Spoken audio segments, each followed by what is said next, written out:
unreal. Let's get this video started. Dr. Jones, Dr. Jones, calling Dr. Jones, Dr. Jones, Dr. Jones, where are you? So, that's probably a really annoying way to start, I just realised. Harry, I think our channel is almost identified by our annoying beginnings. If I can be assured that that is the case, I will be so comfortable with everything. Doing it all the time. Which I already am. It's either loud noises, high-pitched sounds, unrelated tangents, just all of the top things that people didn't click on for. You could probably say that our channel is an unrelated tangent. Yeah. Because our channel was actually supposed to talk about barrels in real life. Yeah. It was supposed to be a very in-depth discussion on the wood of barrels, but we got distracted by a game that will be out. That could be a special, but it would have to be a podcast about barrels. We are due doing a special video. No, we're not. We can't. I can't think of anything. I can. It's this. It's a new series to celebrate reaching 250 subscribers. I was thinking we could do 250 games in a row. What? In a live stream. What? Is that many? Yes, it is. Yes, it is. That could be like 3 an hour. That's so much different information to take in. Three an hour, then times that by like 100. So that's only like under 100 hours. Oh, that's only going to be like maybe 4 days, right? Or a bit less, some under 4 days. But, okay, great. Anyway, what? This is okay. Update review is an idea that I've had for quite some time. It's somewhat self-explanatory. I guess the only way it would not be is when people think... You don't need to explain it then. Well, no, I guess the only way that it wouldn't be is if people think, oh, it's just like because there's a new update and we're reviewing it. No, we're actually going back in time, right to the very beginning. And we're reviewing updates in order, evaluating, discussing their impact and their value to the game in its current state. You might notice that we're starting with Update 2. Yeah, I did notice that. Well, as you can see here, we have next as Update 3, but there's no previous. Is that because there wasn't an update 1, or because they didn't make an update 1? Well, on the wiki section for update history, the only thing that predates it that has a page is the pre-alpha, and all that page says is go watch the DRG historians video on this. So we start at Update 2, and it's just called Update 2. Hello, fellow miners. After weeks of testing new features on the unstable testing branch, we finally pushed closed alpha to 0.2 to Steam. This is not the same as it is completely stable or anything. What the fuck? This is not the same as it is completely stable or anything. Hint, it's not. It's just good enough to get a wider audience. Closed alpha is in itself a way for us to test the game before we launch on early access later this year, and a way for you to contribute to development of the game. So this is pre-early access, obviously. Yeah. February 17th, 2017. I think it bears note that, like, this game design was foundationally built on the fact that players could play and influence the game's creation from, like, the fucking beginning, right? Like the players have been intrinsic in the development of this game, as this proves. We're like their focus group, just the player base. It's just their testing group. Which is the best way of going about it, and even now they do it in the short term with the experimental branch. Hell yeah! Which might be sooner rather than later. This month probably. Yeah. What do you mean probably this month? It's supposed the update's supposed to come out on the 3rd of November. They won't have time to do it next month. Anyway, so we should obviously immediately preface this with the game was in an extraordinarily different state at this point. The space rig wasn't a thing. We'll start with that. That's probably the biggest thing. Oh my. And you'll sort of more will be revealed as we look at what the new features were from this update. For example, the new missions. Yeah, obviously these aren't all new mission types and all, be able to explain in some capacity what that means. Focus here is on the core game. This means things like menus, HUD, and other wrappings are very much placeholder and will probably be kept so for a while. And while we support single player, the design focus is still on the co-op experience. And they add even then from the get-go. So we just add more missions with names, basically. Every mission had its own dedicated name, and they would be... But it's not like it's a level, right? I think this one was first dive, perfect introduction to the game. You get to know your tools and weapons in a fixed... Yeah, so this one was basically... This basically the tutorial, I guess. Yeah. I don't know why it has a duration listed. I don't know. I don't really know how that works.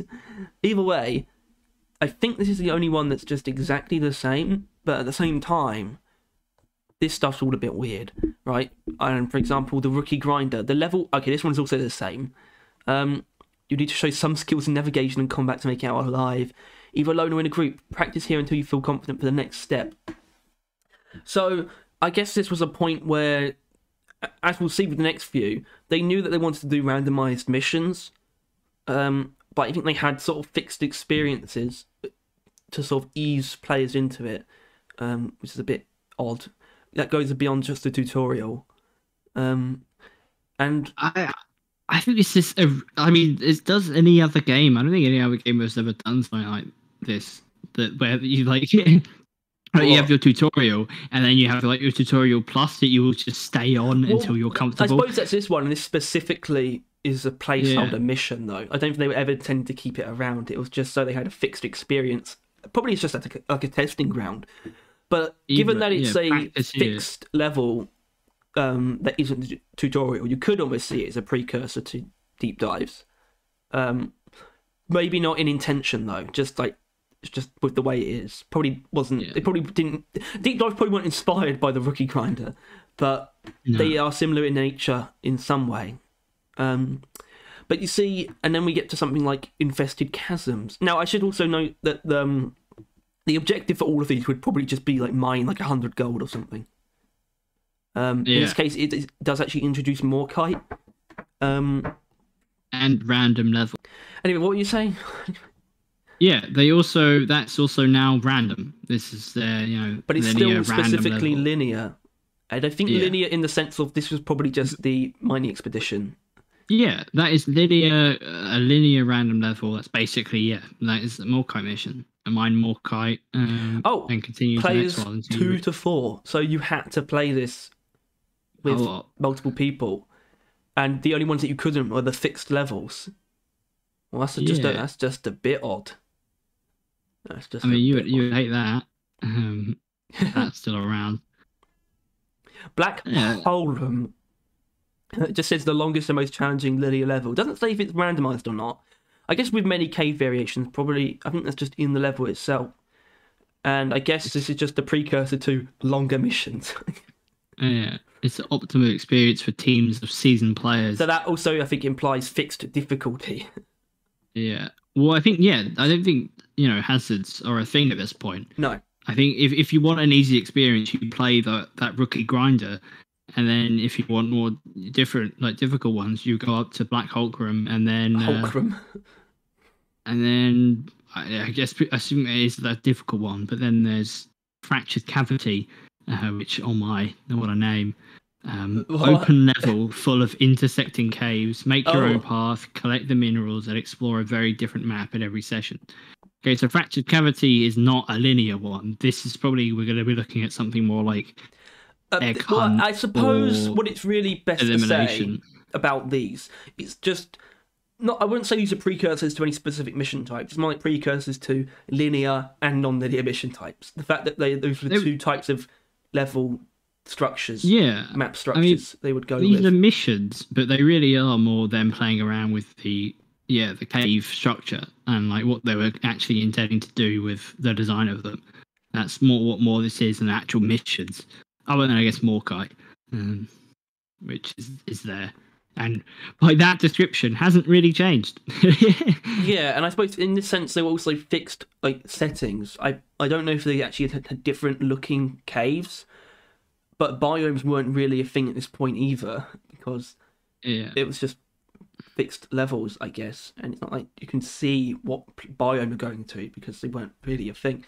So that's just a bit. It's just a bit odd. Odd. So I wouldn't say this section particularly had much impact. It's just foundation, Experimentation on as which well. the more valuable aspects were built on, and the aspects that sort of stayed around.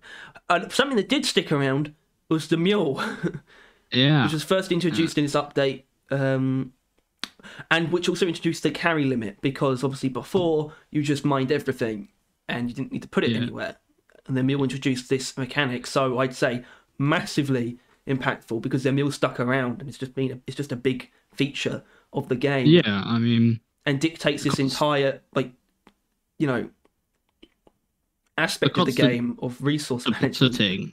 Yeah, and it's the fact that like you gathering the materials doesn't inherently mean you have them. I mean, it doesn't and isn't much to us now, but like it is imagine sometimes. how different imagine how different the game would be if you could just mine everything without even thinking about it. Yeah, and you could just summon resupply pods whenever and stuff like that. It would be so much easier of an experience, but less immersive as well. And I think the Mule is just a highly valuable asset in a lot of ways. Not to mention, I think an easier experience in a game like this isn't exactly the goal. Like the game is kind of, it's a work sim basically. You're forced to kind of go out of your way, do annoying tasks. And I think dealing with the Molly, while it's more annoying than even they would like it to be, it is definitely something that is clearly a foundation of this game and the gameplay. So it's pretty cool to see that, here they are deciding to add it. Well, it's just weird to think that it's something so intrinsic to the experience of playing, and it wasn't a thing at one point. It feels like something that should have been there going in as like a very distinctive feature for the game, but it just wasn't. Although I think there. It's there basically from the beginning. It's there for the beginning for the majority of people who've played the game. But I think it bears note that until we reach actual pre-release or whatever it is, early access. That's the one. Till we Early get out of the access. alpha. This really is them just testing out the game they want to make, right? Yeah, the game hasn't really been made yet. This and like that's not even like it literally like it's not a game. It really isn't. It's just like probably a system test with like some features in. Like it is. Yeah, you could barely call it a game. Morkai was added. Oh, I'm gonna. I don't know if that. Hold on, what's actually visible on? Okay, there's something right below laser pointer that's going to be a bit interesting. Morkai was just introduced in this update, which mainly stayed around sort of just as part of the game's identity, and I think it was very important because it's probably the reason why they have a majority of the minerals are fictional. Was when they just started with one, because it was previously just gold. Because I don't think Nitro was a thing at this point either, and I think Morkite was very important. Actually, it's just what a jumping off Morkite point. is, right? Me? Yeah. What do you mean? Morkite? The word Morkite. It's just you know what it is? Blue rock. No, it's darkness in Dutch, I think. Or it's dark rock. It's something like that. It's just the word darkness. No, I think I'm pretty sure it's a combination of two words. Maybe, but one of them being darkness or dark. But it is, it is kind of funny how they know that just a word that just is something in their language will be made up for it, as far as most of the world is concerned. Yeah, but it is like kind of a made up word because it's kind of what we do to describe new things in the real world. We usually just take foreign language words. I mean, I guess this was made by people who use that foreign language, but still, the game was kind of made in English. Primarily, I think they knew that English was going to be the main language of the game because that's how you sell games to the English market. They develop it in Danish and English, Yeah. Whereas like English, speaking developers would just develop the game in English. They kind of do both. But Morkite, I think it's just very important because it's the first fictional mineral, so it's just a jumping off point for a majority of the minerals that they have in the game. Yeah, and I think it's also, obviously, as it mentions, previously you didn't collect gold to finish the mission, now serves as a bonus and supply ore. So Nitro's not a thing. Morkite, I said it wasn't a thing. Gold was everything before. I guess Morkite was Nitro for a little while as well. No, I think gold. Oh no, sorry, gold. That's what they turned gold into. Yeah, gold was for supplies and credits. So you had to. I assume at that point. I mean, I'm not sure if you would know, but did you have to did you lose payout, lose bonus if you bought a resupply? I guess so. I guess you would. Probably, yeah. Which I can see how they just kind of did that, but I'm glad they changed it. But yeah, I think it's also interesting because if they never added Morkite, gold probably wouldn't be a thing, if you know what I mean. There wouldn't be gold in all missions. Oh no. Which, some people it wouldn't change anything and would have saved a lot of drama. But I think such a simple decision has really changed the landscape of each level. Because no Morkite, there probably wouldn't be gold. And that's another thing that would be missing from caves. The laser pointer though was also added, Yeah. which was the introduction of sort of homogeneous equipment that everyone carries with them, I guess. And it's sort of the main one. Yeah. Actually, it's that, and actually, what I actually mean is like unupgradable stuff. Really, this is sort of the precursor to things like the hacking device or just repair kits that you have, like repairing pipelines. It's like the base version of that, and it has changed a bit over time, but I guess its purpose really hasn't changed. It's just for pointing things out and identifying objects and like pinging, and that hasn't really changed at all. Things have been added to it, like being able to say, but it's really just voice lines being added because you could always ping your teammates. Yeah, and I think laser pointers, they're helpful at all levels because I think at the beginning, and it may be that if anything, this is why it was added. It's a guidance. It tells you what things are and kind of what you want to do with it. Like back now, at least, I'm not sure what it was back then, but it probably was like you point out Morkite and it would be like mine, or like stuff like that. Like you just kind of whip it out and you'd learn what something is, and it's just a dynamic way of learning the game. Yeah, I mean, it's very important. I can't say it's had like a massive impact on the game's development. It's just a very important aspect of it. It's a very important feature that I'm surprised has added kind of this early, to be honest. I feel like it would have been something they would have added. The biggest thing that changed about it was it being used to direct Bosco around. Was probably the biggest thing that came from it. I wouldn't say that. I mean, you as a solo player would definitely, but I don't. No, it's the biggest thing that came from the laser pointer, I think, because I think we would still get things like the hacking device without it. I don't think, but it's sort of been that same category. Sure. Anyway, look what's next, Tyler. The detonation pack, aka the Satchel Charge. Yep. Not really even a precursor, just straight up the Satchel Charge. It is exactly the same thing. Was given to Driller and Gunner. The detonation pack can be placed down remotely and detonated for massive damage.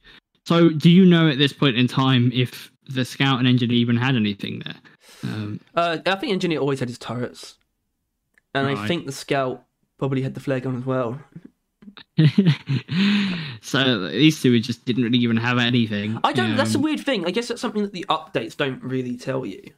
That's what isn't in the game. This is the only thing that we can't really glean from this is exactly what state the game was in before.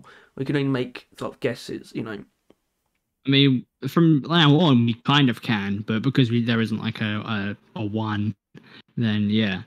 But I don't know. I mean, obviously, I have a lot to say about the fact that the Satchel Charge that was added when the Mule and Morkite and Laser Pointer is still around and basically unchanged. I think that's kind of wild. But, I guess there's probably a lot of people who didn't know that Gunner had it, and this is why Tyler sort of resents the Satchel Charge. It's because it's an archaic piece of equipment, and they sort of just left it with Driller and gave Gunner something else. Same with the HE nades. I mean, instead of swapping them out for something else. The Driller has a grenade problem video, which I cite back to a lot because it's probably my most proud video. But possibly your latest achievement ever in my entire life. Yeah, it's a most witnessed one, really. But yeah, it's just I don't know. It's kind of wild.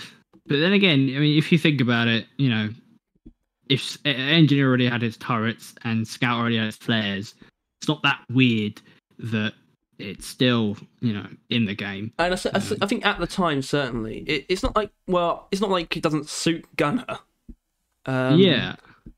But I think it should have changed for both of them, really, I think. I think we'll probably get into it more when it's actually relevant, but the fact that they changed Gunner's... Because they could have picked it either way, right?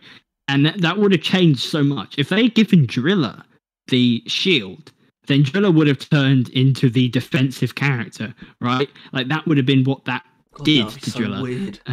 Yeah, like, he would, like, run in with a flamethrower and then put a shield down or something, and that would be so, like, kind of whack.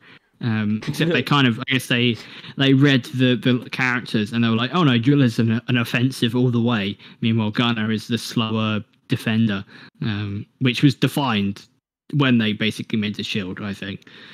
So for now, they're basically the same character, but just with different weapons. Well, I mean, if you take the two pairs separately, they kind of are just the same characters. There's not much difference between the characters. They're not really characters. Driller and Gunner are the similar ones, with Engineer and Scout being also... hold on. Okay, this is actually interesting. Patch notes, so we got the new missions. That's what we went through. Major changes, additions that you encounter. Difficulty settings. Pick from Muling Babby to True Dwarf difficulty. Why couldn't these stay? I wish that these stay, but obviously... I mean, difficulty's a bit different. This doesn't really... the hazard system isn't particularly... I mean, different difficulties isn't a unique feature, but I think the way the hazard system works is somewhat unique, and this doesn't really represent it. This is just having easy and hard difficulty, So the thing is, with names like these, it has, like, implications. Like, I assume you know what I mean, because that's kind of like, it hasn't like Doom, I know it has on Wolfenstein, I think, where, like, your difficulty, if you name it something like that, nobody is going to play the easy ones. Everyone's just going to force themselves to play the higher difficulty ones because that's the better name and they feel better about themselves, and then they will die all the time and stop playing. I don't want to say that's exactly what happened to me with Wolfenstein, but it's exactly what happened to me on Wolfenstein. I just don't play that. So it is kind of better that, like, they changed the hazards, which is just such a bland, flat hazard 1, hazard 5. It doesn't really matter, or it doesn't sound that bad. Like, oh, I play hazard 3 or hazard 4. Like, no one, it's not that big of a deal, right? Unless it was like hazard 3 is like basic, like your basic bitch. Hazard 4 is like Giga Chad or some shit like that. Like the jump, there is a gap there because of the way they named it. And I think Muling Baby to True Dwarf has that implications. I think you can agree. So I think the change to a flat hazard. Well, they still have names. Yeah, but it's not something like that. It's not an insult or an implication to you as a person. It now just refers to the difficulty of the mission. And if anything, overhypes that difficulty. Like Hazard 3, isn't that like actually like difficult? It's called, right? Oh, okay. I can tell you right now because I think Hazard 2 is listed as dangerous, right? Yeah. That's how it works. It goes from Hazard 1, low risk, Hazard 2, challenging. Okay. Hazard 3 is dangerous, Hazard 4 is extreme, Hazard 5 is lethal. There you go. Yeah, I think they jump the... I don't know. People do at the beginning can struggle on Hazard 3, so I don't know. It just doesn't hold up with skill, but it's fine. Point is, I think if Muley Baby and True Dwarf was still a thing, we'd have a lot more arguments about difficulty. Okay. Is it just carry limit, Molly, laser pointer, Satchel Charge? Apparently just new enemy variations that weren't actually talked about above. I guess they can't be that extreme then. I don't know what that means. It's like, what? New enemy variations? What, like, as in different named enemies? Why weren't they mentioned earlier? Anyway. Yeah. New barks for different in-game actions, so it's been a practice since the beginning, just adding voice lines pretty much every update. More variation in the caves, of course. Well, they had to when they implemented random missions, sort of leading towards procedural generation, I suppose. And this is just sort of kind of irrelevant to now, I guess. Because, animations were barely there, so it's just them, they're just developing. Finally, it's now possible to join a game in progress. I mean, it's still not quite there. It's still... Yeah.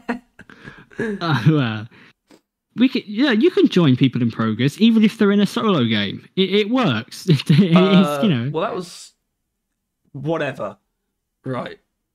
Oh god. So okay, it's just one post update hotfix, and it's just sort of. I guess it's just patch notes, balance stuff. Join in progress works much better. You really? cannot join a game after the escape pod has been sent in. I think that's still the case. Yeah, you can't join during extraction, can you? Fixed issue with VR headsets starting up when you open the game. So like it's not a VR game, but it just turns on VR headsets. Recoil caves now have a fixed biome. Okay, I assumed this. That makes more sense. So biomes weren't really a thing. The caves were just had a specific look. That's more what that is. More and new vegetation in some of the biomes. More sounds on cave leech. Brilliant. Cave leech has been around for a while. Then I guess we can. Apparently, I'm not surprised by that at all. Fixed Mule can get stuck and that she can't get escape. That didn't work. I'm sorry, but the Mule. I mean, actually, hasn't got stuck recently, but when we played, the Mule got plenty stuck sometimes. Yeah. So that didn't stick. I imagine if we're going through all of these, if you are getting revived, how would you not be able to see? I guess there just wasn't. I guess there wasn't an animation at this point, so yeah, and there wasn't either a progress bar, so I guess that was adding the progress bar, but there still wasn't an animation for it. Show server status and difficulty in server browser. Yeah, that probably helps. Fixed enemy audio can sometimes disappear. Yeah, that's probably important. That's pretty ominous. Fixed waves were not spawning correctly. I wonder if they were spawning too much or too little. Because for the rookie grinder, I imagine it matters quite a lot. Fixed tiny holes in the cave mesh. Also added safety net in case you still fall out of the world. Okay, okay. Oh, isn't the safety net, it just teleports you back into the cave, which can happen sometimes. As in, if you fall out of the world somehow, that will happen. If it's like a connection thing, though, you're buggered. Yeah. But if you somehow get out of the world for any other reason, you'll teleport back eventually. Trimmed time from fade to black to mission completion screen. I guess that just took too long before. Okay. What does that even mean? I think it's just left. Like if you're trying to dig your way towards it like Chirilla, it would just disappear. You'd be lost. But yeah, that was. God, don't click on that. Steam post for it if we wanted to. What? Huh? What? That was update 2, ladies and gentlemen. Update review. Update 2 review. Update 2 view. Update 2. Up review up date review. 2 up. Up review. 2. Up to review. Up to update not review as 2. Good as the first update one. 2. Yeah. In this one, I think we got the Mule. I think that's probably the most important thing this update really kind of did. Yeah, yeah. I can't imagine the game without her, really. Yeah, it's laying some groundwork, but it's not. Yeah. It's not. It didn't. It only introduced a few big things, but it still laid a lot of very basic groundwork that a lot of things that have persisted. Yeah, and obviously some of them have obviously been retconned because those missions aren't a thing anymore, other than technically the Warkite one. But yeah, they obviously went back on some things. But that same was before with they decided how they were really going to do missions. So. Yeah, the Satchel Charge on Gunner that obviously got changed later on, and we'll see when they did that when we get to it. Oh. I think thank you all for watching. You wanna thank them, Harry? No. Fuck you for watching. Fuck. No, thank you all for watching. If you like this, please make sure to dislike the video and report our channel. Yeah. Please don't do that. Please don't do that. Please don't do that. Please like and subscribe. Leave any horrible comments. We will report you to the police. Yeah, if you're one of our rad followers, comment below if you prefer this or the Reddit review or tier lists or stuff like that, because these Saturday ones are more loose. We'll kind of just do whatever we feel like doing, and if you want us to do something, then that might make us want to feel like doing it more, I think. Yeah. Although this is part of our campaign to perhaps make them less loose, more sturdy. As in, you can potentially expect what will be on Saturday. unless we just throw you a curveball, which can happen. Like probably today, if you're expecting a Reddit review. That's a good point. But example, next week you can probably expect a Reddit review, and the week after that you probably expect the next one of these. And also, if you were expecting it to come out not late, because I was out and I forgot to tell Harry, so we didn't pre-record anything. Yeah. All right. See you next time, you silly boys. Yeah. Mwah. Mwah.